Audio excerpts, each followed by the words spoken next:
프랑스의 인류학자 르네 지라르는 폭력과 성스러움에서 말합니다. 희생물을 죽이는 것은 죄악이다. 왜냐하면 그 희생물이 성스럽기 때문이다. 그러나 그 희생물은 죽임을 당하지 않으면 성스럽게 되지 않는다. 알 듯 모를 듯 묘한 말인데요. 지라르는 인간에게는 태고적부터 폭력에 대한 욕망이 있었고 이 욕망을 다스리기 위해서는 희생양이 필요하며 희생양을 죽임으로써 더 큰 폭력을 예방하고 폭력으로부터 벗어날 수 있다고 설파합니다. 사람들을 폭력으로부터 벗어나게 해주는 희생양은 죽음으로써 사회에 큰 기여를 한 것이므로 성스러운 존재가 된다는 논리입니다. 오늘 폭력과 성스러움이라는 말로 시작하는 이유는 독특한 화가를 만나기 위해서입니다. 성스러워야 할 종교화에 폭력을 끌어들이고 살벌한 살인 현장을 그리면서 순수한 신앙심을 나타내고자 했던 화가. 강렬하고 단순하고 때로는 엽기적이고 음침한 그림을 그린 것으로 유명한 카라바조 이야기입니다. 화가는 거대한 교회 재단화와 크고 작은 종교화를 그리며 죽기 전 10년간 많은 작업을 했는데요. 오늘은 16세기 후반과 17세기 초까지 활동하고 38세라는 젊은 나이에 생을 마감한 이탈리아 화가 카라바조를 만나보도록 하겠습니다. 우선 카라바조의 주요 특성을 간략하게 언급하고 작품을 자세히 보도록 하겠습니다. 카라바조는 무엇보다 강한 명암의 대비, 즉 테네브리즘 기법을 썼습니다. 배경을 어둡게 처리하고 바깥에서 들어오는 빛이 인물의 얼굴을 환하게 비추게 함으로써 관람자가 주제에 몰입하게 했습니다. 두 번째로는 자신의 출신 지역인 이탈리아 북부 롬바르디아 지역의 회화 전통 속에서 인물들을 이상화시키지 않고 서민적이고 사실적으로 묘사했습니다. 당대 거리 어디에서나 만날 수 있는 평범하고 초라한 몰골로 인물을 그렸는데요. 이런 화풍은 종교화에서도 마찬가지여서 교회 주문 작품의 경우 여러 차례 거절당하기도 했습니다. 세 번째는 배경은 어둡게 처리하거나 단순하게 처리하고 인물들을 클로즈업하여 반신상으로 보여주는 구성이 많습니다.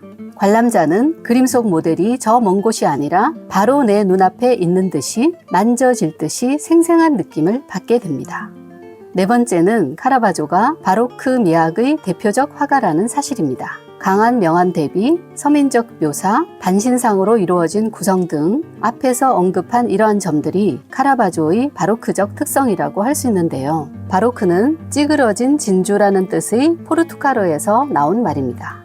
정확한 대생과 안정된 구성, 이상화된 인물 표현, 모든 것이 명확하게 드러나도록 그렸던 르네상스 이후의 고전주의와 상반되는 강렬하고 역동적인 경향을 띠는 일련의 회화, 조각, 건축을 통칭하는 예술사조입니다. 루벤스, 베르니니, 벨라스케스, 렘브란트, 베르메르 등 여러분들이 잘 알고 좋아하는 17세기의 많은 예술가들이 바로크를 대표한다고 할 수 있는데요. 카라바조와 렘브란트는 강한 명암의 대비, 루벤스는 화려한 색깔과 역동적인 구성의 그림을 그렸다면 베르니니는 바로 눈앞에서 벌어지는 일을 보여주는 듯한 연극적인 동세의 조각들로 유명합니다.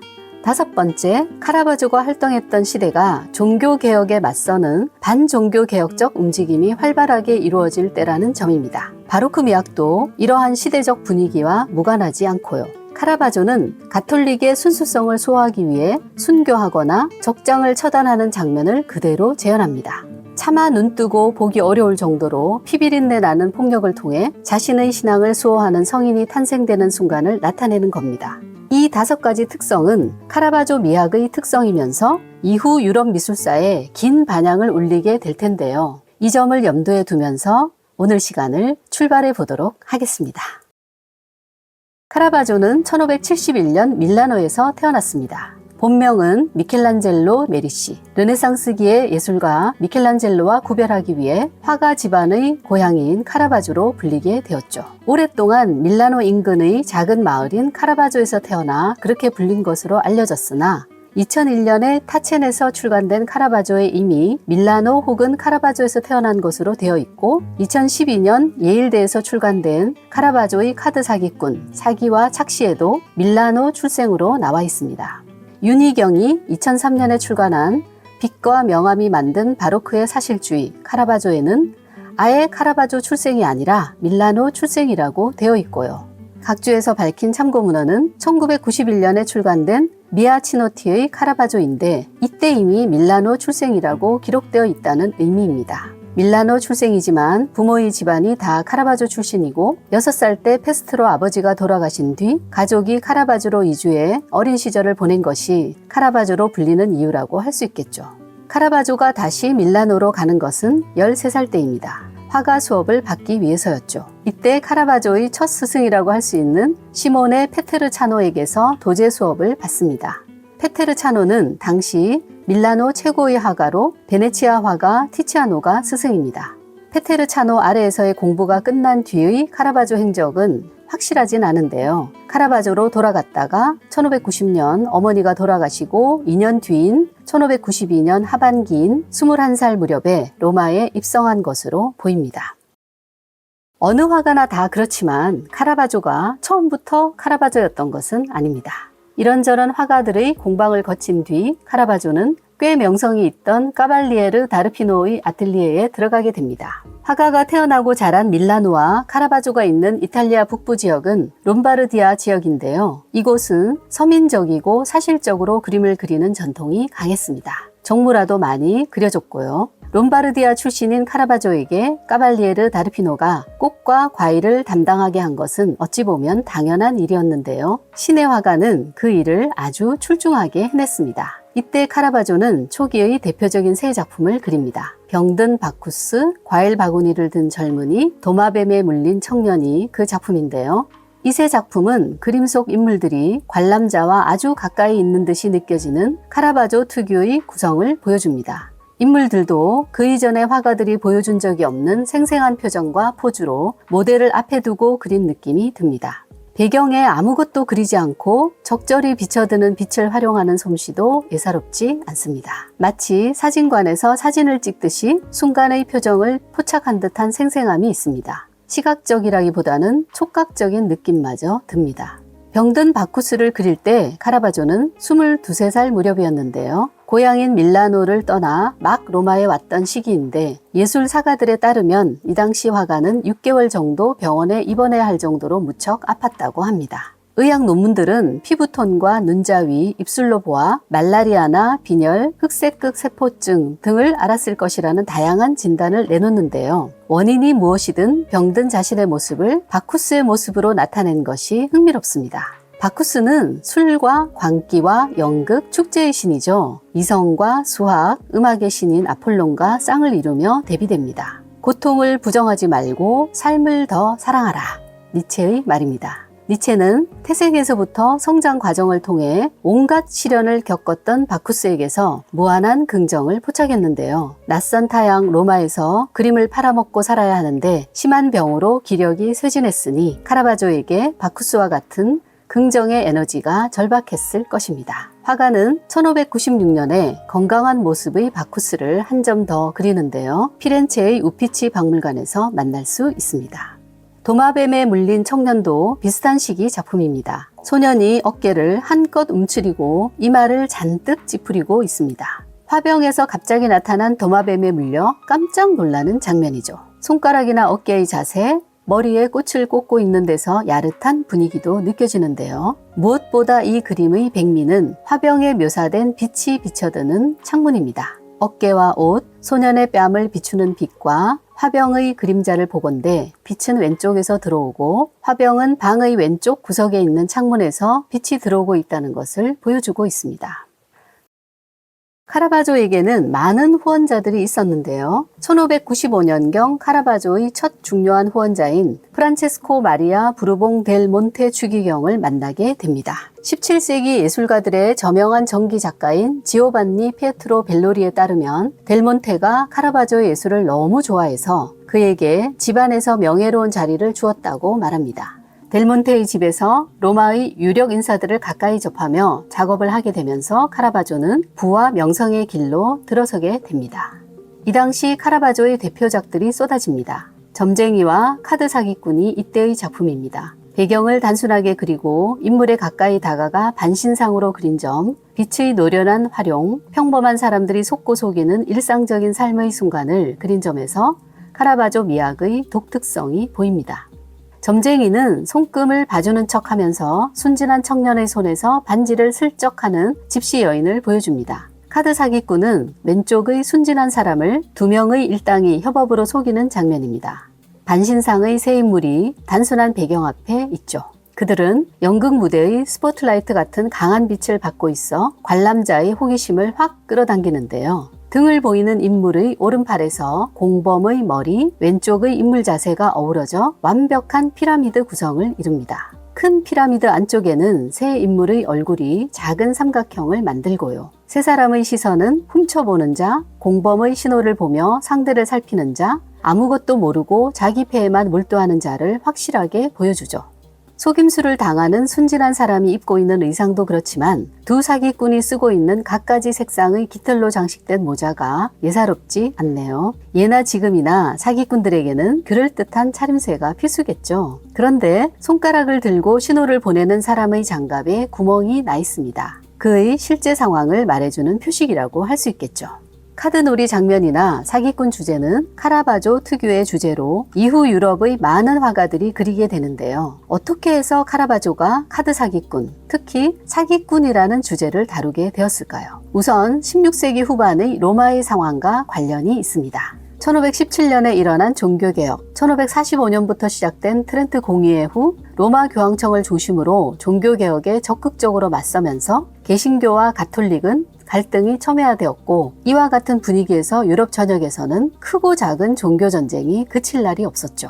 로마는 가톨릭의 중심지로서 순례자들 뿐 아니라 종교전쟁 후 실직한 용병들도 많았습니다. 카라바조의 카드 사기꾼 사기와 착시를 쓴 헬렌 랭든에 따르면 이 도시는 도둑들의 천국으로 알려졌고, 순례자 중에는 거지, 소매치기, 사기꾼, 이빨 뽑는 사람, 매춘부, 집시, 거리의 배우, 도박꾼이 많았습니다. 광장의 혼돈 속에서 여관과 선술집 주변에서는 술과 화투로 성질을 부리며 끊임없이 다투고 싸우는 일이 일상이었고요. 오스트리아 델라 루파와 오스트리아 델 모로는 로마에서 가장 유명한 선술집 중 하나였는데요. 두 곳 모두 도박꾼들의 성지였습니다. 폭력과 속임수가 난무하고 순진한 젊은이들은 어김없이 함정에 빠지게 되는 거죠. 카라바조는 이곳에서 카드와 주사위 게임을 보았을 것이고 아마 직접 참여했을 것입니다. 유럽의 어느 도시보다 더 폭력적이고 불안에 잠식된 로마에서 카라바조가 일상화된 속임수와 폭력을 화폭에 담고 싶었으리라는 것은 어렵지 않게 짐작할 수 있습니다. 그렇다고 도박과 속임수를 그림의 소재로 삼은 화가가 카라바조가 최초인 것은 아닙니다. 15세기에 출간된 10계명을 나타낸 사파 중에 주사위를 던지는 주사위꾼들, 가짜 주사위를 슬쩍 집어넣는 악마가 보입니다. 헬렌 랭던은 로마의 산 루이지 데이 프란체스코 성당에 있었던 한스 홀바인의 판화 도박꾼을 카라바조가 보았으리라고 추정합니다. 판화에는 사기꾼이 지옥으로 끌려가는 아비규환 속에서도 오른쪽의 순진한 남성은 게임에 몰두하고 있는 듯이 보이는데요. 카라바조의 카드 사기꾼의 순진한 청년 자세와 동일합니다. 속임수와 암암리의 폭력이 암시되는 이 매력적인 주제는 이후 전 유럽에 퍼져나갑니다. 이탈리아의 바르톨로메오 만프레디, 프랑스의 조르주 들라뚜르, 시몽 부에, 네덜란드의 헤라드 반 혼토르스트 등 많은 화가들에게 사랑받는 주제가 됩니다. 카라바조가 종교화를 많이 그리게 되는 것은 교황 클레멘스 8세가 1600년을 대희년으로 선포하는 것과 밀접한 관련이 있는데요. 대희년은 100년 혹은 50년 단위로 가톨릭 교회가 선포하는 것으로 신에 바쳐진 성스러운 해를 의미합니다. 1600년 대희년을 계기로 많은 순례자들을 로마로 오게 하여 가톨릭의 중심지로서의 의미를 되새기고 개신교의 확산에 맞서 로마 가톨릭을 부흥하겠다는 의도가 다분하다고 할 수 있죠. 그 덕분에 이미 화가로서의 명성이 자자해진 카라바조는 1599년 교회의 대형 제단화 주문을 받으면서 왕성한 작업을 이어갑니다. 첫 주문은 산 루이기 데이 프란체스코 성당의 콘타렐리 예배당을 위한 3개의 대형 제단화였습니다. 성 마테의 순교, 성 마테의 소명, 성 마테와 천사인데요. 로마에 있는 산 루이기 데이 프란체스코 성당에 가시면 보실 수 있습니다. 성 마테와 천사는 먼저 그린 작품이 베를린에 있는 카이저 프리드리히 미술관에 소장되어 있다가 2차 세계대전 때 파손되었습니다.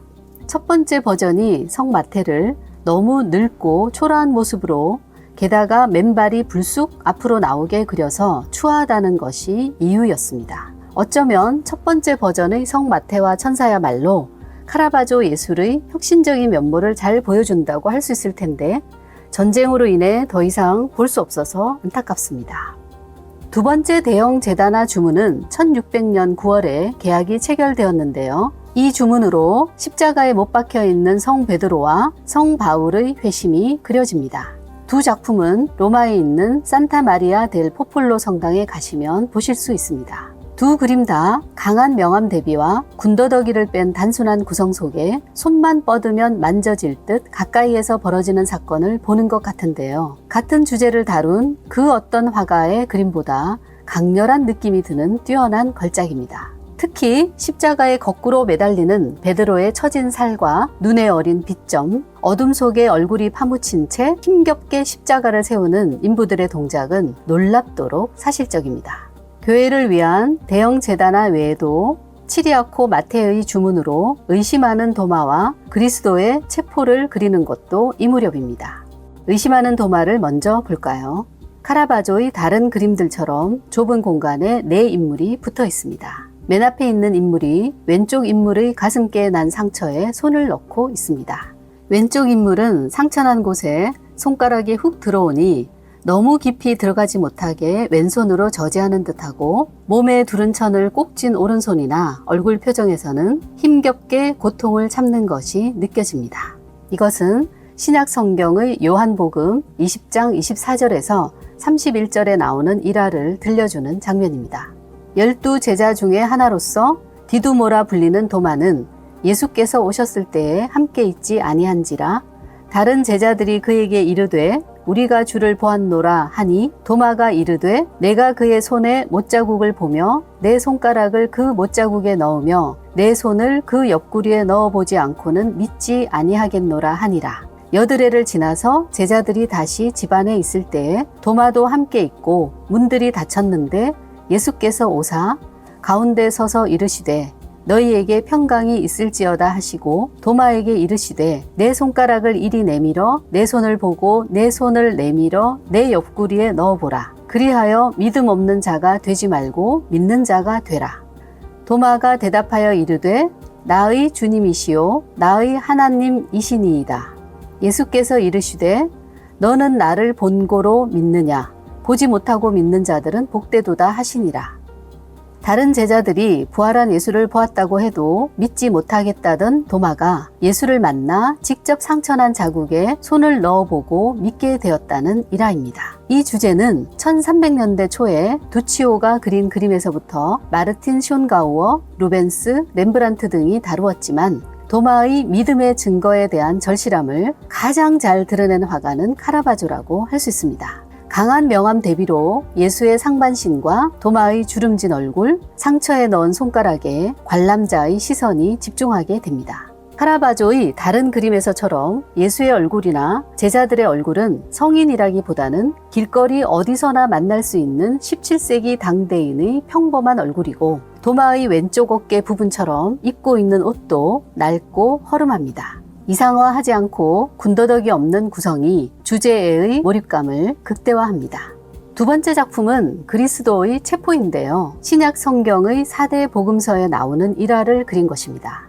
미리 정한 신호대로 유다는 예수에게 입맞춤을 하고 유다의 입맞춤 직후 경비병들이 예수에게 달려드는 순간을 나타냈습니다. 4명의 경비병이 다닥다닥 붙은 채로 서로 떠밀리듯이 유다와 예수 쪽으로 몸을 기울이고 있죠. 유다와 예수 뒤에서 두 팔을 뻗고 절규하는 것처럼 보이는 성 요한은 금방이라도 떠밀려서 넘어질 듯 위태로워 보입니다. 일어나고 있는 일의 급박함에 비하면 예수는 체념 때문인지 인간에 대한 연민 때문인지 놀라거나 당황해하기보다는 모든 것을 감내하는 표정입니다. 좁은 공간에서 인물들을 반신상으로 포착하고 강한 명암 대비로 극적 효과를 끌어올리는 것은 도마의 의심과 마찬가지입니다. 경비병의 투구와 갑옷에 어린 빛의 표현이 탁월합니다. 산타 마리아 델라 스칼라 교회를 위해 성모의 죽음을 그리기 시작하는 것도 이 무렵인데요. 성모는 전혀 성스럽지도 이상화되지도 않고 여느 평범한 여인처럼 그려졌습니다. 게다가 얼굴은 시퍼렇고 몸은 부었고 다리와 발이 옷 바깥으로 삐죽 나와 있습니다. 이전까지의 그 어떤 성모도 이렇게 실제 죽은 몸으로 그려진 적은 없었기 때문에 그림을 본 사람들은 충격을 받았는데요. 진위를 알 수는 없지만 물에 빠져 죽은 매춘부를 모델로 성모를 그렸다는 말도 전해옵니다. 성모를 둘러싼 성인들도 남루하고 초라한 모습입니다. 산타 마리아 델라 스칼라 성당은 그림을 거절했고 후에 이 작품은 루이 14세 컬렉션이 되어 현재 루브르에 전시되어 있습니다. 살펴본 세 작품 외에도 그리스도의 매장, 이삭의 희생, 보라 이 사람 이로다, 마부회의 마돈나, 성 제롬 등에서 카라바조는 성인들을 여전히 깊은 어둠 속에서 강한 조명을 받는 모습으로 그리고 있습니다. 특히 고립된 공간에 해골이 놓인 책상 앞에 홀로 앉은 성 제롬은 히브리어와 그리스어 성서를 보며 라틴어로 번역 중인데요. 탄력을 잃은 노인의 살이 빠른 붓질로 탁월하게 그려졌습니다. 성서를 붙들고 진리를 파악하려는 안간힘이 이마의 무수한 주름으로 가늠되는데요. 배경의 짙은 어둠만큼이나 깊은 침묵과 고독, 정신성이 느껴집니다. 델몬테 추기경 집에 있을 때 그린 작품으로 카라바조를 일약 유명하게 한 작품이 있는데요. 추기경의 주문으로 그리게 된 메두사입니다. 그리스 신화에 따르면 메두사는 아테나의 분노를 사 아름답고 길었던 머리카락이 모두 뱀이 되었습니다. 그 후 메두사를 본 사람들은 다 돌로 바뀌게 되었고요. 페르세우스가 아테나에게서 방패를 빌려 메두사를 보지 않고 방패에 비친 모습을 보고 죽인 뒤 머리를 방패에 붙여 아테나에게 돌려주었습니다. 그리스 신화에서처럼 카라바조는 둥근 방패에 메두사를 그렸는데요. 이미 잘린 목에서 피가 분수처럼 흐르고 있는 상황입니다. 메두사는 입을 크게 벌리고 눈을 동그랗게 뜬 채 지금 일어나고 있는 일을 이해할 수도 받아들일 수도 없다는 표정을 짓고 있습니다. 뱀들은 지금 당장이라도 방패 바깥으로 나올 것처럼 머리를 이리저리 흔드는 듯이 보입니다. 이 그림은 두 가지 점에서 주목할 만한데요. 첫 번째로는 카라바조가 메두사의 얼굴을 자신의 자화상으로 그렸다는 점입니다. 일찍 부모를 여의고 불같은 성정으로 추문과 소란을 몰고 다니던 뿌리 뽑힌 자로서의 자의식과 사회와 타인에 대한 분노의 반영일까요? 두 번째는 잘린 목에서 흐르는 선연한 피와 죽음을 받아들이지 못하는 메두사의 표정에서 느껴지는 강렬한 죽음의 이미지가 이후 그리게 될 잔혹 그림의 시작을 알리는 작품이라는 점입니다. 이후 카라바조는 유독 종교적인 주제를 잔혹한 장면으로 자주 그리게 됩니다. 카라바조가 그린 두 번째 잔혹 그림은 1598년에 그린 유딧과 홀로페르네스입니다. 그림은 유혈이 낭자한 참극의 현장을 보여주는데요. 기원전 2세기경 이웃나라 아시리아의 공격을 받자 이스라엘의 아리따운 젊은 여성이 적장을 유혹해 나라를 구했다는 이야기입니다. 하녀의 응원을 받으며 유딧이 적장 홀로페르네스의 목을 베고 있습니다. 피를 흘리며 자신의 죽음에 저항하는 듯한 홀로페르네스의 모습이 적나라하게 묘사되었고요.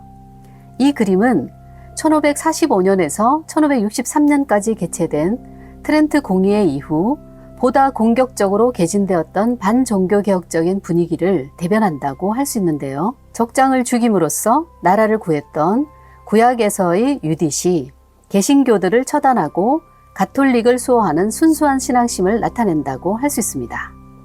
카라바조 이전의 르네상스기에 루카스 크라나흐나 베로네세가 같은 주제를 그린 그림과는 큰 차이가 있는데요. 이전의 유딧이 적장을 유혹한 아름다운 여성의 모습으로 이미 처단한 적의 머리를 든 비교적 차분한 모습인 것과는 대조적입니다. 이 그림으로 카라바조는 아르테미시아 젠틸레스키를 비롯해 많은 화가들이 엽기적이기까지 한 참수 장면을 그리도록 하는데 큰 영향을 끼치게 됩니다. 세 번째 주제는 다윗과 골리앗인데요. 이 그림은 생애 후반의 10년 동안 3번 그리게 됩니다. 미켈란젤로는 골리앗에게 돌팔매를 하기 전 온몸의 신경을 집중한 채 분노와 긴장을 최고도로 끌어올린 다윗을 조각으로 나타냈죠. 도나텔로는 이미 잘린 골리앗의 머리를 지그시 밟고 있는 다윗을 나타냈고요. 1567년에 베로네세가 그린 그림에서도 골리앗의 머리를 벤 승리자로서의 다윗을 볼 수 있습니다. 그 어떤 화가나 조각가도 끈으로 목을 감아 질식시키고 있는 중인 살인 현장을 보여준 적은 없었습니다. 어둠 속에 묻혀 잘 보이지는 않지만 아직 어린 소년처럼 보이는 다윗이 어떤 감정적인 미동도 없이 골리앗의 숨골을 죄고 있어서 더 섬뜩하게 느껴지는데요. 이후 카라바조는 골리앗의 머리를 들고 즐거워하는 듯한 전형적인 승리자로서 두 번째 다윗을, 죽어가는 골리앗에 대해 필멸의 존재에 대한 깊은 연민을 느끼는 세 번째 다윗을 그립니다. 첫 번째 그림과는 많이 달라지는 것을 알 수 있습니다. 카라바조의 마지막 다윗의 주제는 예국심이나 가톨릭의 승리 혹은 악의 응징이 아닙니다. 그보다는 메멘토 모리, 즉 죽는다는 사실을 명심하라에 더 가깝습니다. 마지막 다윗에서 카라바조는 목을 자르고 처단하고 성과 악을 날카롭게 가르는 주제를 가지고 인간 존재에 대한 심오한 성찰의 시간으로 초대합니다. 1606년 5월 말 카라바조는 사소한 다툼 끝에 사람을 죽이면서 로마를 피해 여러 도시를 전전하게 됩니다. 처음에는 라티움 지역에 있다가 나폴리, 말타, 시칠리아, 다시 나폴리로 이어지는 도피 생활을 하게 되죠. 도피 생활 중에도 가는 곳마다 후원자의 지인들과 인맥 덕분에 주문이 끊이지 않습니다. 말타에서는 훌륭한 그림을 그린 공적을 인정받아 1608년 말타 기사단의 기사가 되기도 하는데요. 교황 바오로 5세의 인가로 이루어진 일이므로 명예회복을 했다고도 볼 수 있는 거죠. 말타 기사단에 입단한 것에 대한 보답으로 성요한 성당에 그린 그림이 세례 요한의 참수입니다. 이 그림은 성경과 관련된 그림이라기보다 당대 이탈리아 어느 도시의 뒷골목에서 벌어지고 있는 현장을 보는 느낌입니다. 시라쿠사의 산타루치아 성당에 그려진 산타루치아의 매장 역시 분위기가 비슷합니다. 그나마 성모의 죽음에서는 애도하는 성인들 밑쪽에 붉은 커튼이 비장미를 더해준다면 이 작품에서 슬퍼하는 이들은 어딘지 알 수 없는 거대한 벽 앞에서 잘 보이지도 않습니다. 그들보다는 앞쪽에서 매장을 준비하는 두 인부가 부각되고 두 인부 사이에 놓인 산타루치아는 길바닥에 방치되어 있습니다. 성스러운 죽음과는 거리가 멀어 보입니다. 마치 지옥을 보는 듯 끔찍하고 처참한 광경입니다. 카라바조가 그린 잔혹 그림은 지금 보아도 충격적인데요. 카라바조는 잔혹 그림을 통해 종교화는 성스러워야 한다. 당대 인물보다는 그 이전의 그림이나 조각에서 본 듯한 이상적인 생김새로 그려야 한다는 기존의 인습에서 완전히 벗어납니다. 로마에 도착하면서부터 카라바조가 선보인 모든 작품은 미술사를 지배해온 아카데미적 문법, 즉 억압으로부터 벗어나려는 시도에서 나온 것이었습니다. 반종교 개혁적 메시지를 전달하기 위하는 듯한 그의 재단아들도 어찌 보면 신앙이라는 이름으로 자행되는 폭력, 성스러운 것으로 포장되는 폭력, 그 폭력을 행하는 우리 인간의 자화상을 똑바로 보게 하려는 것이 아닌가 하는 생각이 듭니다. 폭력을 통해 신앙을 지키고 폭력은 암암리에 성스러운 것이 됩니다. 그런 점에서 카라바조는 21세기 오늘을 사는 우리에게도 끊임없이 많은 질문을 던지고 있습니다. 파란만장한 생애만큼이나 카라바조에게 죽음은 예기치 않게 다가오는데요. 도피 생활 중 교황이 자신을 사면했다는 소식을 듣고 로마로 가던 길에 드라마틱한 생을 마감합니다. 그는 엄숙주의를 벗어던진 종교와 과감하고 단순한 구도, 테네브리즘으로 이탈리아뿐 아니라 유럽의 많은 나라에 깊은 영향을 끼쳤습니다. 카라바조풍으로 그림을 그리는 화가들이 17세기 유럽 전역에 많았는데 이탈리아의 만프레디 오라치오 젠틸레스키, 네덜란드의 헤라드 테르 보르흐, 헤라드 반 혼토르스트, 프랑스의 조르주 들라뚜르, 스페인의 호세 데 리베라, 디에고 벨라스케스 등 셀 수 없이 많죠. 카라바조는 그 후 오랫동안 잊혀졌다가 20세기 들어 높게 재평가되고 있습니다.